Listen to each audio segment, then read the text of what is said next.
Okay, so this is JHR Threads. We're going to talk about an article that was written by two friends, Jeremy West and Jonathan Meer, several years ago in the Journal of Human Resources about a topic that is very old, going back to apparently back to the 1300s, is the minimum wage. So, Jeremy and Jonathan, can you tell me just a little bit about, tell the listeners who you are and yeah, just tell us who you are and where you are.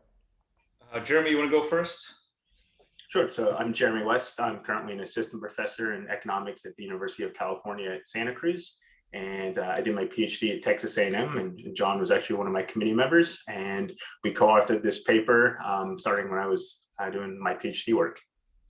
And I studied public economics and applied microeconomics with kind of a little tiny flavor of that, as we'll discuss today, dealing with kind of the causal inference or questions of causality. Awesome. Good to see I you. am I'm Jonathan Meer. I'm the Mary Julia and George R. Jordan Professor of Public Policy at Texas A&M. My claim to fame is having been on Jeremy's committee many, many years ago. Like Jeremy, I mostly work on other topics. I mostly work on questions about charitable giving, education. I have some minimum wage papers that I've written since this one, but this was my first foray into the minimum wage literature. Was it your first, Jeremy, into the minimum wage literature? Have you written more on it? This is my first and only paper I've First and written only on minimum paper? And wage. yeah, I He was learned he learned his lesson about getting involved in this. Which I should clarify. I'm not opposed to working on that. My research has been going in different directions, but I'm not Yeah, opposed to working on minimum wage questions in the future. yeah, yeah, yeah.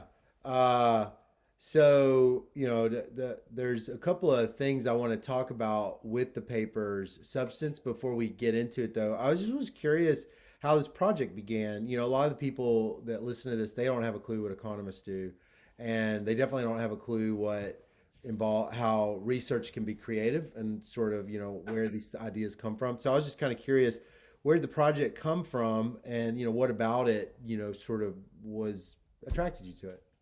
So it's sort of a funny random story. And when I used to present the paper, I used to tell the story because again I had a couple dozen charitable giving papers under my belt, nothing in this area. So this was around the time that the Affordable Care Act was in the news. So that gives you a sense of how long it takes to go from idea to publication, between solid 5 or 6 years. Um, and I had gotten really interested in all of the various mandates that were going to, that the coverage had to include certain things. So it had to cover mental health, it had to cover drug rehab, it had to cover all these things. And I said, surely this adds to the cost of labor, and surely this gets passed on. This was sort of my naivete. I just didn't know this literature. And so, Jeremy, you were second year? Were you second or third year at that point? It was actually my first year. It was your I first started year. working as an RA for you on that project. Okay, so it was really fresh behind the ears, and so I said, "Hey, let's check out what impact these mandates might have on employment using state differentiation, and that might be interesting with this big ACA debate." And so, in between the time that the 3 or 4 months that Jeremy kind of got this new data set that he found, the business dynamic statistics, which itself was not new, but the underlying data were not new, but the correct me if I'm wrong here, Jeremy, but the public use version was newly available going back to the 1970s. Is that right, Jeremy? Do I have that? I think something along those lines, or at least it had not been used very extensively. Yeah, we hadn't. No one had really used it before, and so Jeremy's running these things, and we so to close that part of the story, we sort of found the same thing that everyone else in this literature found. I kind of got myself ahead of myself in my excitement, and it's just kind of noisy, and that was sort of where the literature had been on this. That wasn't super interesting. But Jeremy comes into my office and he says, I've been running these regressions, and I threw the minimum wage in there as a control variable because it seemed kind of important. And it's always negative and statistically significant, no matter what specification I run.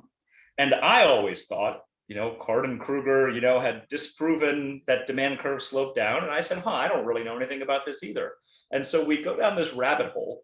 And in the couple of years that followed while we were working on this, the minimum wage kind of burbled back up as a hot topic, sort of in about 2012, 2013, right around the time that we were finishing the first draft of this paper. So the advice that I always give, or that I always gave when I presented this paper, was for junior faculty and for graduate students, was twofold. First, pay attention to your covariates, because you never know where inspiration is going to strike. And second, get yourself a time machine and figure out what the hot topic is going to be like 3 years from now, and then start working on that, because then you are right at that leading edge. Exactly, because it takes 5 years to publish, so you're doing it right on time.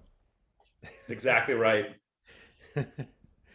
uh, Hold on, I gotta write that down. So, that's great. So, what about, let's see. So, okay, so then the second question, so presumably Jeremy's putting in the minimum wage, like you said, as a control, but I'm assuming, Jeremy, you weren't putting in growth rates, were you? You were putting in like minimum wage levels or something? Right. So we were just looking at the minimum wage as a standard, covariate and levels, throw it into the panel fixed effects regression, where we were Yeah, primarily focused on these health insurance mandates. right. That project ended up, as John kind of alluded to, not really turning into much of interest or novelty in results. And so then we shifted our attention towards more formally looking at the minimum wage as a treatment itself, within these data that we were working with. Mm-hmm. Mm-hmm. So what about, but the paper's not really about the minimum wage. It's about the growth, the effect of the minimum wage on, right. I said the growth rate of minimum wage. But what brought you to start thinking about the minimum wage and its effect on growth rates of employment as opposed to just levels? I'm assuming that was the traditional question, was just on these levels. Is that right? But you sort of had this insight, and it seems like it's driven by theory, that that may not be the right thing to look at. Can you tell me a little bit more about that? Yeah. So just to be clear, right? So that we're fully upfront with the audience here. Levels and growth rates are kind of mechanically connected. It's ultimately a number of people employed, and you're just talking about different statistical ways you can track that in Yeah. data. So the reason we actually started looking at growth rates is because it happened to be a variable in this business dynamic statistics data, and we were thinking, job creation is something that has not kind of as directly been focused on compared to just the number of people employed. And so being able to actually look at kind of gross margins of hiring or layoffs or separations from jobs, as opposed to just the number of people clocking in at the office, is something where we could provide some novel contribution to studying employment or employment policies like the minimum wage. And so that's what motivated us, actually, is this was another variable in the original data, and so we started using that as an outcome. We're finding that was actually showing really sizable effects, even compared to just the net employment effects, which would be the employment level that had traditionally been examined. Mm-hmm. Mm-hmm. And then as we did dive into the literature, we might have been putting the cart before the horse a little bit in terms of the inspiration struck from what was available. But then as we started going into the literature, it kind of made less and less sense to approach it the way that it had been approached. And cards on the table, the minimum wage literature, as I mean, you weren't exaggerating, 13th century. I mean, I've gone into this, the history of it quite a bit since then, the economics history of the minimum wage. And at this point, I'm not surprised when I find something from like literally 1915, and it's a triple difference. And they didn't know it was called a triple difference, but nothing we do is new. No argument we have is new. I've written some stuff on non-wage compensation margins, and then I dig something up from 1960, and it's talking about worker effort and scheduling flexibility and stuff like that. Stuff that people are now writing really great papers with administrative data. But Right. the upshot is we started diving into it, and we there's this knock on principles of micro, that it's not realistic, and it's the straw. We're teaching them the straw man, and I teach a giant online principles of micro class, and I reject this pretty emphatically, because the problem with economic knowledge in the world is not that people are out there not understanding that there's more sophistication beyond supply and demand and marginal benefit and marginal cost, is that they have no clue what marginal benefit and marginal cost are. So let's start by giving them the building blocks, and in a well-taught class like mine, you make it very clear, here are the very restrictive assumptions that you need to do it. Most of what economists do is talk about what happens when we relax these assumptions. Yeah. But for the same reason that a physics class starts with a frictionless surface in a vacuum, we start with this basic building block. That said, it's not necessarily a reasonable way of thinking that the world works with this like snap to a new equilibrium. You know, we got the supply and demand, you draw the price floor there, and then all of a sudden you got this surplus that we call unemployment. And so we started diving into it, and we reached into other literature, some management literature, this idea of firing aversion, how bad firing is for morale. And again, I don't think we're breaking any dramatically new ground, but we were synthesizing it in a way that had been touched on obliquely in some of the literature in economics, but not a ton. Yeah. And then we had these better data. And that's when we started, and when I say we, you should think Jeremy, started getting Jeremy's hands dirty with figuring out exactly what the right approach was. Because this was a time when the argument really was which set of variables, of control variables, you needed to stuff into a two-way fixed effects model to claim that the remaining variation was as good as random. And that was this kind of back and forth that was going on in the early 2010s about what I always jokingly call the hunt for the right counterfactual. And it's a lot of talking past each other. It's a lot of stuff about how many region by time fixed effects can you put in before you've washed out all the variation? Can you put in state time trends, which was sort of our thorn in the side, which I'm sure we're going to get to in a moment. Yeah. And that's how we kind of got to this idea of like, it seems pretty sensible for a lot of reasons that the effect is not going to be this discrete jump in levels that a diff and diff or two-way fixed effects model is good at picking up. And if that's not the way the world works, how should we be thinking about this particular problem? And what's the best way to measure it out? Right. So, yeah, it's almost, your paper almost feels like it's caught out of time with all this two-way fixed effects, careful thinking in it. I mean, I don't usually associate such thoughtfulness happening, kind of like thinking really carefully about, what exactly is the implications of this staggered design at that time.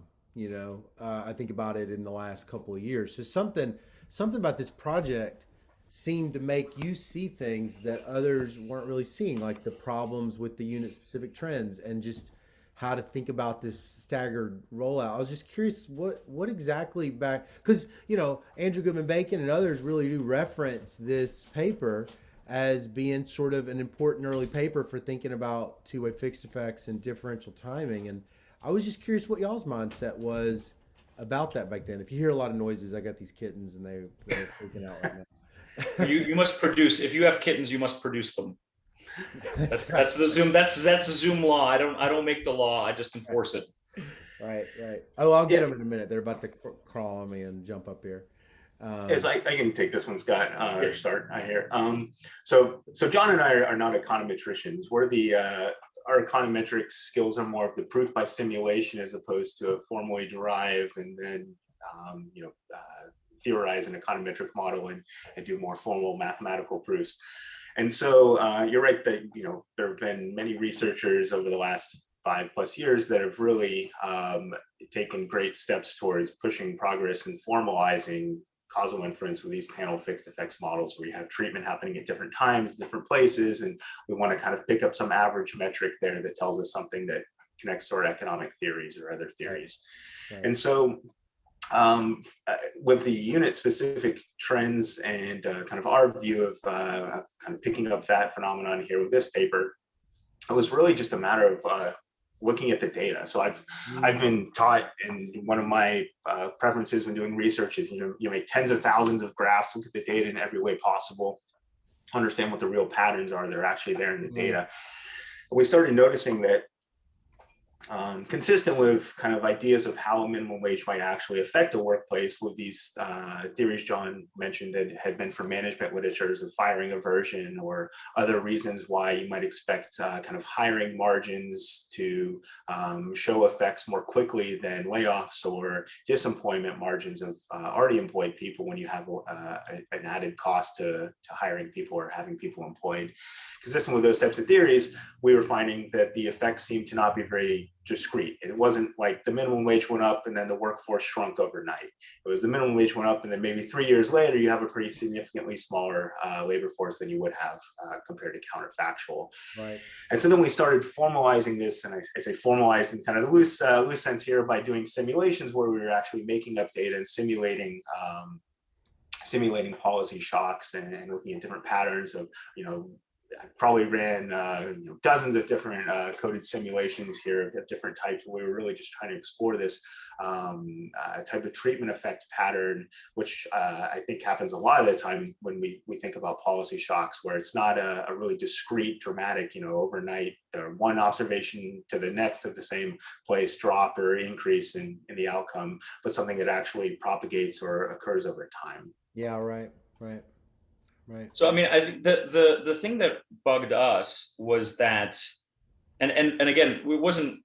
I don't remember when we discovered Wolfers's divorce paper, which had sort of touched on this. I think we just sort of discovered it as we were figuring out what the issues were. But this idea that if the treatment is not this discrete thing, and you include a unit specific time trend, you're literally picking up some of the treatment effect. Right. And when we segue in a bit into the staggered treatment effect, particularly in the case of something where there is no consistent control group, everyone's getting treated, people are getting treated multiple times, different sizes, so on and so on. There is no standard, pre-period. It's very difficult to graph this sort of thing, and stack it up like an event study, especially, if you have annualized or even quarterly data to really look at it, which is something that we added later. We added some quarterly data as well to take a crack at it with different data sets, I should say, both the QWI and the QCW. But to Jeremy's point, we said, okay, well, let's suppose that this is the way the world works. And I think this sort of simulated data thing is really underused by a lot of empirical folks. Like, make sure it works to using the thing that you're doing. And so we said, okay, well, what if the world works the way we're hypothesizing it does, which is that there's a slowdown in job growth? What happens when you introduce that with some data that's drawn from randomly created from a distribution of the real data, and then we impose the treatment effect? So what happens when you run these standard models in the literature? And the answer is an unholy mess. And you can't really pick out anything remotely resembling what you're looking for. God help you if you put state-specific time trends in there, because it washes everything out. And so we tackled this with like 5 different specifications. And we did it both, graphically with very simple like toy model, and just said, look, here's what the residuals look like when you set up this, and then you've seen these figures, and I'm sure you're going to highlight them and from the JHR version and the NVER version.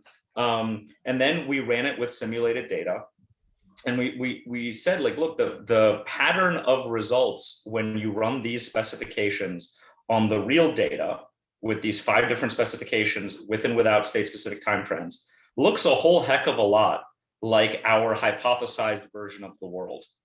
That does not mean that that is the way the world actually works, but boy, is it a hell of a coincidence that the real world looks very similar to this simulation of a slowdown that gets washed out by a state-specific time trend.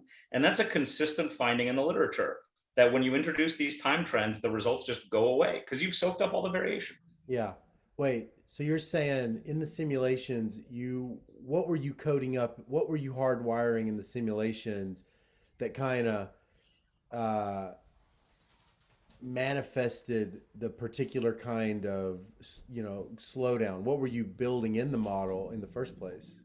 So we were actually comparing different types of simulated treatments. So you could have or treatment effects. So you could simulate that there's a policy shock at time t equals 0 that has an effect at time t equals 0, and then that's a permanent discrete drop. So that's kind of your first time you ever encounter a difference in differences model, you see, one of those lines continues the same trend and the other one has this drop right at the time of the treatment.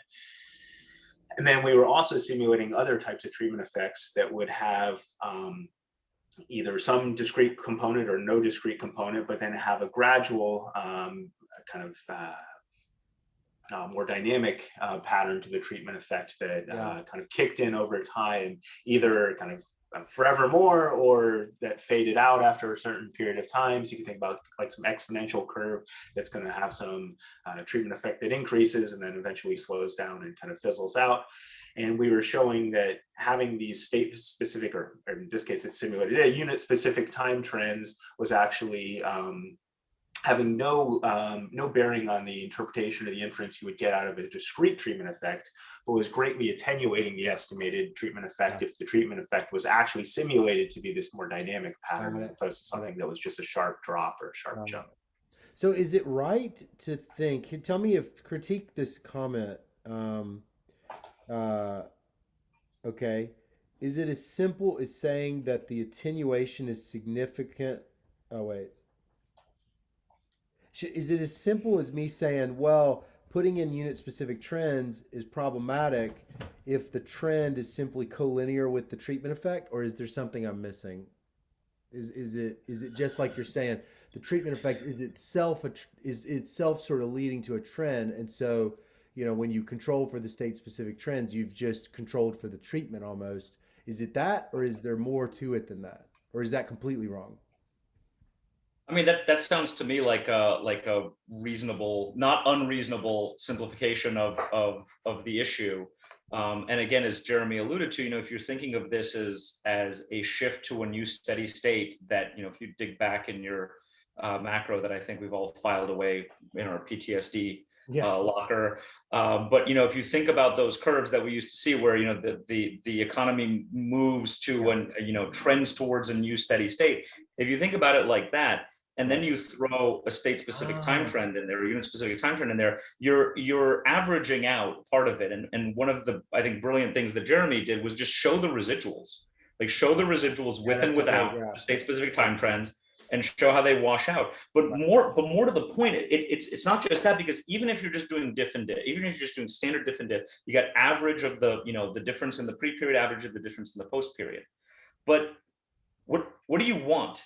And this is not a rhetorical question, because you might want the short run effect, or you might want the long run effect. And if the effect takes 3 years to phase in, but you've got 5 years of data, then you're averaging in 2 years of partial effect, and then 3 more years of the full effect. And that's again something that Jeremy showed in these graphs, where you just had your a dashed line for what's the average difference in the post period, and showing that the average difference in the post period was itself attenuated relative to the fully phased in effect. And so that was kind of an issue that was there as well.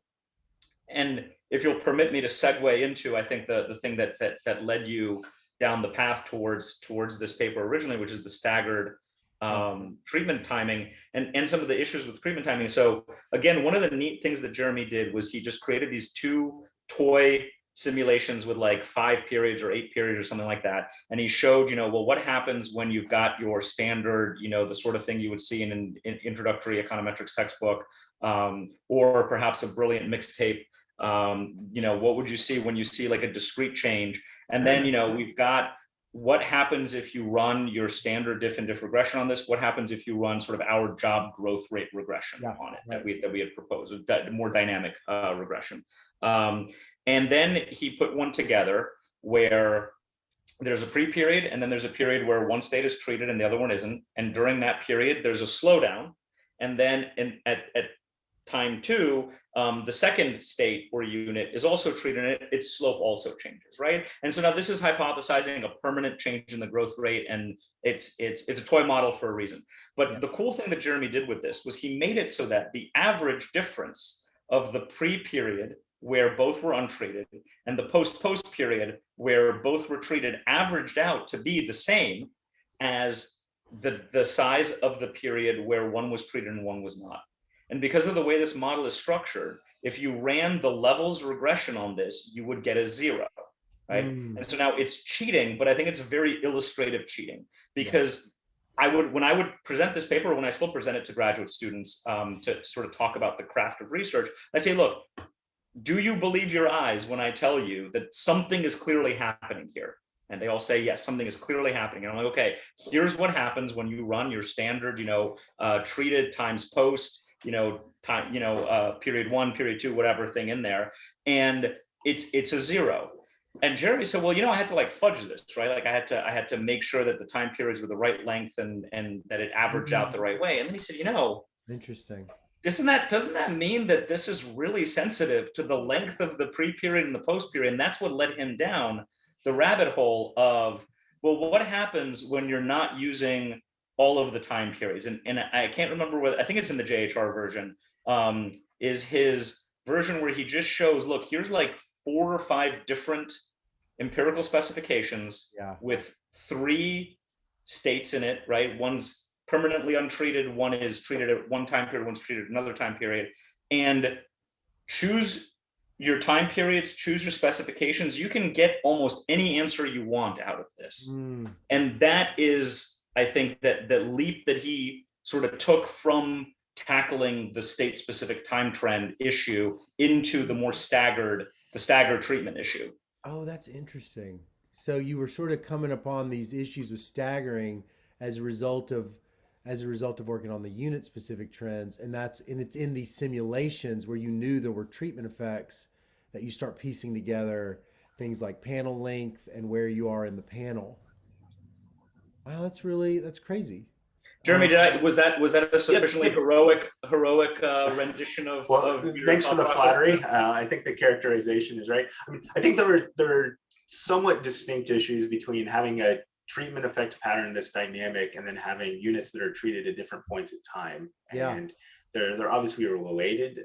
Since their specification is going to be picking up variation that might happen to both of those channels, but they're definitely both issues that can, as John pointed out, depending on the nature of the sample that you use and the specification you run, you can get a lot of different conclusions out of the same data. Yeah.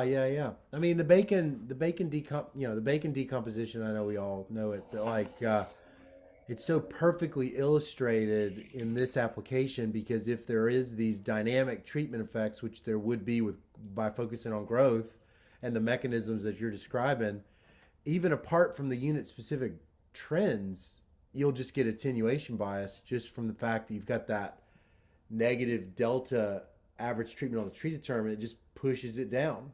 So it's like panel fixed effects with this dynamic treatment effect is already pushing it down. And then when you put in the unit specific trends, it's like you show, the residuals are just flat. That's crazy. I mean, so did you think when you were working on this that was kind of independently, sort of apart from the minimum wage project, you could sense that this was a more general thing, or was it so bound up in the project, that each of those elements was just seen as kind of a piece of the paper, but not a more general phenomenon? So from my perspective, we definitely discussed that, whether we wanted to even repitch the whole project as being more of an econometrics contribution with an application towards the minimum wage versus a minimum wage topical focus that had this econometric component. And I think we made the right choice, realizing that neither of us are econometricians. And like I said, we do proof by simulation, not formalized econometric math. And so we decided to emphasize the policy aspect as opposed to the econometrics, and then just make that kind of a secondary contribution. But it's definitely been great seeing all the work, like you alluded to, that's been done over the last few years. I mean, it's a very prescient paper. I mean, I was just going to say, I remember several conversations with Jeremy Sinner being like, I really wish we were better at econometrics. And we were both like very glad that people like Andrew Goodman Bacon, Pedro Santayana, Brantley Calloway, I'm sure I'm forgetting some of the people who are working in this space, have actually taken this and formalized it, because it's just not our comparative advantage. and it's cool to kind of have been a part of that. And I don't know that we need to trash everything that's happened in the last 30 years, but boy, it does make you rethink a lot of the stuff that's gone on. Yeah, yeah, for sure. I'm just looking up the exact year. I didn't write it down. What was the year that? What? Oh yeah, here we go. I got this stupid remarkable two pen and let's see. Oh man, tell me how soon this was. 2016 or 2013? So I think it appeared it first saw the light of day in like what 2013, Jeremy, like as like an NBER paper, and I think that it was accepted at JHR in 2015, and then it was sort of I think it appeared in 2016, Yeah, but it yeah. was it was like it was expedited for publication in large part because the minimum wage was such a big policy topic in 2016. So I think we did jump the queue ahead of a number of people as Right. well, I think it makes sense, but at least it worked out well for us. Yeah, it's And great. it's great. I get the report from Google Scholar about who's citing your paper, and sometimes it's the most random stuff, right? Sure. Just the absolute most random, nothing to do with minimum wage at all. And you're like, this is cool that people are taking this and thinking about um, you know just how to be more thoughtful Yeah, about what you're yeah. really measuring. And kind of one The thing that I paper. want to take. I just want to say one thing. The paper has two strengths that I think is not common in a lot of applied papers, which is the writing is extraordinary, and this is a paper that I would recommend to many young people in their career just to study what really is kind of classically very good rhetoric around a scientific genre like this. And then just the carefulness about discussing each result. It's just so common in an applied paper to just have you know, a sea of columns and be like, yes, yeah, it's like yes, no, yes, no, yes, yes, yes, that kind of thing. And that's really missing in this paper. This paper is like very, very much every choice was given a lot of care and thought. And I just was curious, you know, is that just sort of does that come naturally to both of you, or did you feel like that this really was a paper that you took that kind of rhetorical care with? I think we had to because the minimum wage is a holy war, and we got a lot of criticism, and that's good. Yeah. That's science, right? I'm not saying, oh no, just accept.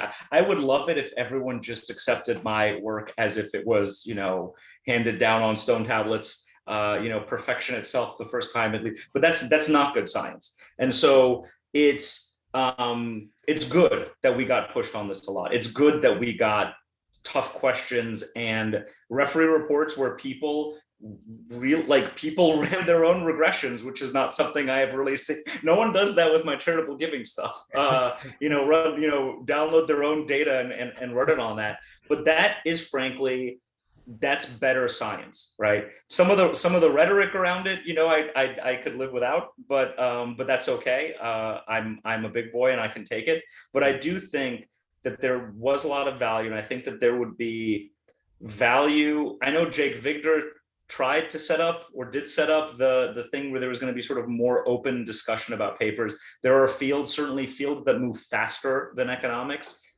don't have time for one person to sit on a paper for 6 months to write their referee report. And so it's sort of open discussion of it. Yeah. And I think it's less fun for the authors to kind of get it from all sides. But this paper, the first version of this paper was much, much, much weaker than this version. And we got knocked around a lot. Mm. But what you see here is the product of getting knocked around and getting feedback and some hurt feelings, and Jeremy getting really angry and turning really red and wanting to write angry letters to editors, and me being right there with him. But at least it's always dangerous when I'm the cooler head. Yeah.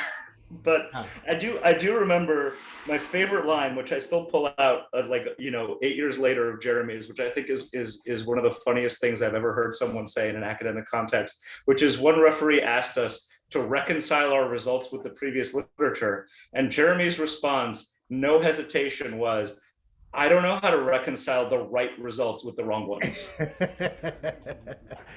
Done. The others were not very good. Uh, yeah. So, what are the skills, for a young person thinking about, working in a topic? If this, I mean, so you sort of alluded that this is an unusually hard area to work in because of the refereeing process is unusually difficult, and you could elaborate on that. But what exactly are the attributes that you and Jeremy had that made you successful at working in it? That would that you could feel like is a general skill set that's learnable for a young person, or that they should be trying to have those skills. What is it? What is it that you guys had because you made it through the gauntlet? I don't know, Jeremy, what do you think? What is our special sauce other than a deep I and mean, abiding love for each other? perseverance, a thick skin, like as John was alluding to, that's going to be pretty important if you're getting knocked around a lot. And it is a bit of a trial by fire with most papers, but especially one that's in an area. And I think like part of the intensity of the refereeing process is because this is a literature where there are a lot of mixed results, and people have for better or worse, a stake in the game, and that they may have had multiple papers that are showing a particular pattern of findings. And if this is counter to those findings, then they have a vested interest just inherently in trying to be more intense in their critiques. But I think on a more positive note, the types of skills that you need is just like a determination to first be certain that the results, I mean, science is science. You can never be 100% sure, but we were very, very careful throughout the process. We posted all of our data and coded every step possible. In order to do that, that takes some confidence and some double checking and some effort to make sure that, things are, it doesn't mean the results are 100% correct, but it means at least that the code is 100, as air free as we could make it.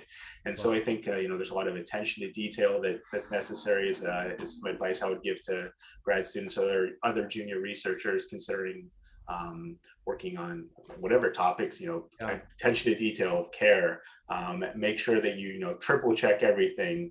Don't take those initial results, no matter how good they look, and run with those. I spend a lot of time now actually cleaning data and making sure that it's rechecking everything before I even run my first regression, just to make sure that there wasn't a mistake that I'm going to realize later that's going to give the different results after I've been excited about the initial preliminary findings. So I think spend more time preparing before jumping straight to the analysis and then trying to draw conclusions, which is obviously the exciting part of research, but you want to make sure that excitement is well founded, on strong base.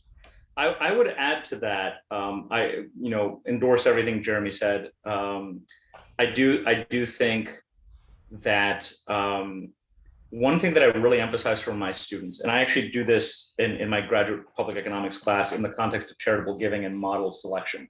And I do that there in the context of censored variables. What does it mean for you to be talking about a latent desire to give to charity versus a corner solution? And what's the right specification? What does it mean to run a TOBIT? In terms of the marginal effects on the extensive margin and the intensive margin, which in charitable giving are often very different choices between what the decision of whether or not to give, and then conditional on giving how much to give. And so what I push students on is think about what your specification is actually doing. And that seems so basic. And yet, so often it's, if you push, forget a grad, you push it perfectly. Like, why'd you do it this way? Oh, because it's XT reg, right? XT reg comma FE. And one place where that really opened my eyes with this, and I really struggle with it. I don't know that I have a great answer still, but I think this was where, again, Jeremy kind of driving us to say, like, well, let's create some data and try to figure out what these things are doing. Is first differences versus fixed effects. Right. And I could not find a textbook or a clear explanation that said anything other than, well, when you have two periods, first differences and fixed effects are the same thing. Mm-hmm. And then after that, you're like, well, okay, fine. What if I have lots of time periods? What if I have lots of treatments? What if the treatments are different sizes? Well, what does it mean now to throw in this fixed effect? And I think now versus literally 12 years ago when Jeremy and I started this paper. A lot of people do have a better grasp on that, and we have made some serious advancements in this sort of thing, but I think there's still too much of like, well, let me just run XTReg FE. And that was kind of the problem with this minimum wage literature, is that everyone was running XTReg, FE and not thinking about what that actually meant, and what that meant if the world wasn't this, straw man, econ principles of micro, well, you're just looking for this big discrete drop because that's what theory predicts. Well, that very simple theory.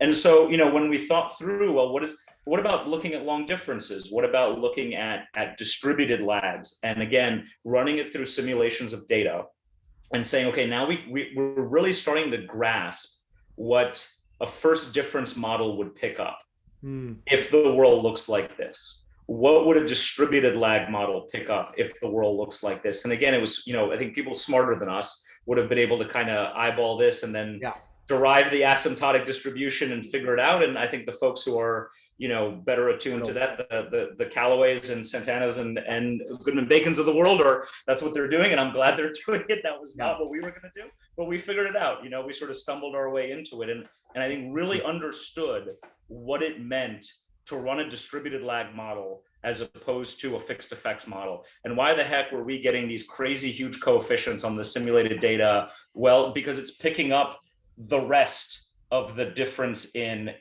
the growth rates, right? And so you're getting these kind of crazy numbers that make no sense, and that's how we unpacked it. Boy, that's cool. That's cool. So, I mean,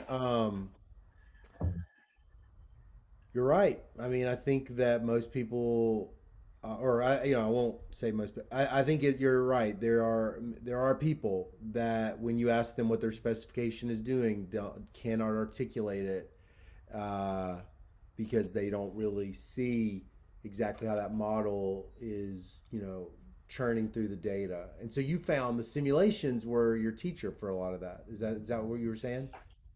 Definitely. Wow. So I think another way to phrase it is that when it comes to causal inference methodologies, we talk about them as strategies, right? Differences is an identification strategy, or regression discontinuity is an identification strategy. But ultimately what it is it's using variation in the data, and you're using a particular type of variation. It's really important to know what variation you're identifying things from. Yeah. Man, boy, that is exciting. That's really cool. That's something I think young people could really sink their teeth in, which is simulations. Demystified a lot of this work and took it out of a black box. Is what it sounds like. And that's how you started to make some discoveries about staggered rollouts and thinking really carefully about this panel fixed effects model. It sounds like too. I want to end with one thing. I found this. You're both familiar with it. It's this Robert Almond theory, the theorem, not a theory, of how no people should agree to disagree if they start with the same priors and have common knowledge of each other's beliefs. They should all form the same beliefs. They should all agree. And I was thinking when I was reading your paper, man, nowhere is that not true as in this minimum wage literature. And I was just curious, obviously that theorem completely knows that people disagree with each other. So it's not, a delusion. But why do we so disagree given we're all labor economists? We've all taken econometrics. We're all, reading up on causal inference, and the data are often public. What exactly do you think is responsible for such massive chasms between camps or different groups of people that just don't read the things the same way? Why are they agreeing? Sometimes they're not even agreeing to disagree. They're just disagreeing. But why is that? Jeremy? Yeah, I'll start. So John's probably going to give the more fiery answer. So Scott, I think it really comes down to two parts of the statement you said. So the quote you motivated with is saying if people have kind of similar priors, then faced with the same evidence, they should adjust their priors to the same conclusion in the same way, right? Yeah. Well, people definitely differ in their priors for a variety of reasons, and so that's one explanation. But the other factor that I think is important is with a policy like the minimum wage, or really any type of kind of complex policy that is used in various different places in different ways. It's like the answer is not always yes, no, up, down, big, small. There are nuance in the world, in policy effects in the world. Yeah. And so I think there probably are other factors too, and John will probably speak to those. But I do want to say, like, at least from a purely scientific perspective, people can reasonably have different priors, which means that the kind of burden of evidence requirement to adjust and move to a different, sign of the conclusion as far as belief about a policy effect is going to be higher or lower for different people. But then, this is a policy, or there are lots of policies that have very nuanced effects, and it might have a very different pattern of effect on the world in one place or one circumstance compared to another. Sure, that's great. That's very. People are studying different data from different places and different times. There's a different variation. As I said earlier, right, it ultimately comes down to what's the variation in the data, both as far as the treatment that you're identifying, but then also the outcomes. Yeah, yeah. Cool. So Jeremy gave the diplomatic answer, which I think, frankly, explains a lot of it, right? So this is not some monocausal thing where I'll say, well, it's, I'll get real fiery and say, well, it's this thing or that thing, and so I think Jeremy's point is well taken. The other thing that I would add to that is, what was that recent paper? You know this better than I do, Scott. Excellent. You've produced a cat. You're off the hook now. You're out of Zoom purgatory. I had to do that for you real quick. All right, keep going. So this recent paper that I thought was just a phenomenal exercise and a thankless one, where that team had a bunch of people replicate papers, right? Nick Huntington-Klein, yeah. Yeah, so I like Nick Huntington-Klein's stuff a lot for teaching. He's got those cool simulations of visualizations that I think, frankly, are great for undergrads. I give them to my undergrads in my economics of education class, so I appreciate that guy's work in general. But the Jeremy, do you know this thing? Have you seen this one? I want to make sure you're on board with us. Yeah, don't ask me to quote the specific results, but I have seen the paper. Yeah, so it's all about. I'll give the very brief summary for anyone, the two people who are watching, probably all of whom are related to us. That is that they went out and they had people replicate from scratch, from like the raw data, and no research team even got the same number of observations in the data set that they were using. Yeah. And I think this, again, people have taken a lot of whacks at our paper. And the one thing, I mentioned this to Jeremy a couple of years ago, I'm like, you realize, like, no one's ever come out and been like, oh, they made a mistake, or they were wrong, or like they forgot this, they screwed up some Excel spreadsheet, if we're going to rag on the macro people again. But we made data cleaning choices. Right. And very often it's reasonable to make other data cleaning choices. I think the advantage of our approach was it was very much cards of the day. You could look at it and be like, wait a minute, why did you drop all of this stuff? And maybe you could, when everything was commented, so all of our logic was there, still is there. You can run everything that we did with one click. You can reproduce every figure and a summary statistic that we use in the table, every regression coefficient. But I do think that reasonable people can make different choices. And to Jeremy's point, people are coming from different priors. And this is sometimes a bit of what Andrew Gelman calls the garden of forking paths, where we're making choices that any one of these choices are reasonable, but they are all tinged by the fact that we are human, and none of us is so magically disinterested in the sense of being impartial on a topic that I think very few people are sitting there being like, oh, if I drop these 100 observations, I'll get the number that I'm looking for. I think that's very uncommon.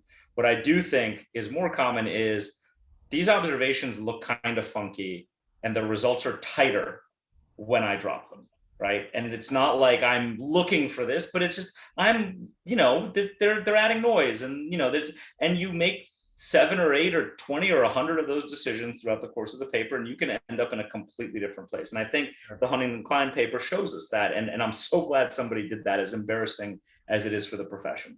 Yeah. I will say further that this is the part where I get fiery. But this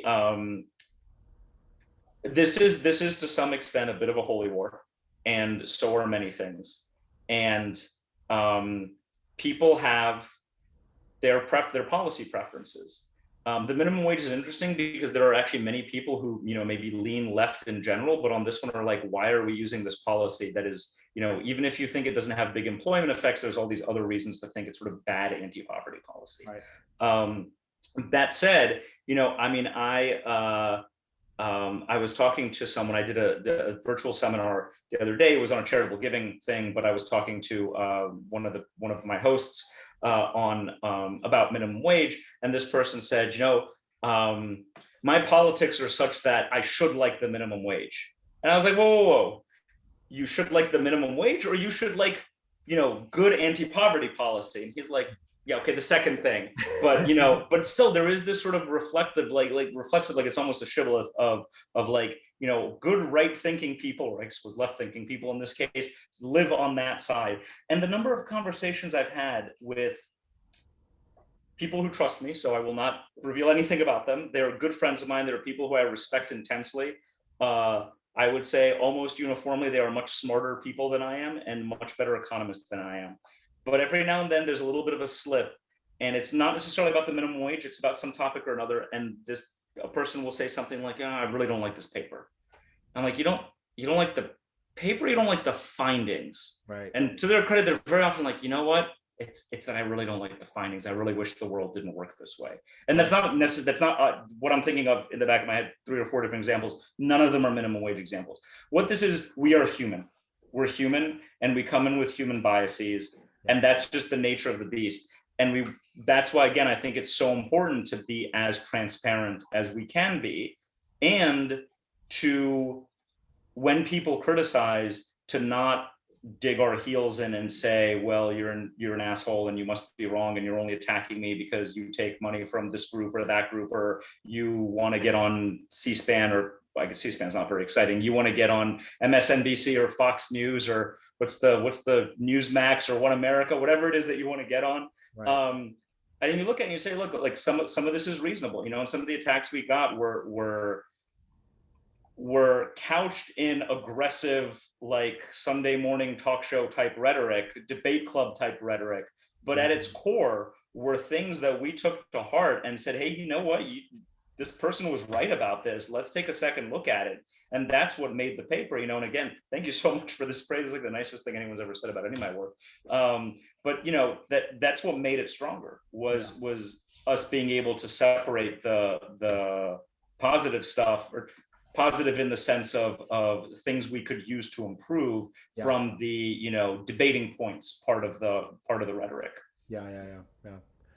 Well, I think it's a classic paper for all kinds of reasons. I mean, it was very forward thinking, and it's right at the cusp of this new diff and diff literature. It's very neat to think of the history of thought linking back to it, but it's also a really important paper on the minimum wage in general, and just empirical. Just even, I mean, when we think back for a minute how philosophical the minimum wage is, it's this paper being so intensely empirical. It just reminds us that part of what economists do is really try to dispassionately understand how the world works using data, and how the world may be sometimes different than we think it is. And it's really, really a great paper, and I'm glad that you guys, you know, thought enough of the project to work on it. Thanks so much for hanging out with me tonight. Thank you, Scott. Let me add one thing to keep the graduate students and the junior faculty from getting too discouraged. Jeremy, how many times did this paper get rejected? There's at least 6. I don't want to count them. I don't want to. I mean, I have everything archived, but this paper got rejected everywhere until it didn't. Yeah. That's the other thing, right? The other skill in publishing well is the stubborn refusal to give up and continue to try to listen to people that have not necessarily been nice in their reports, and try to extract as much meaningful information from it and update, the way we were talking about a minute ago. That's great. All right, it was good to see you guys. Good luck with everything. Thanks, Scott.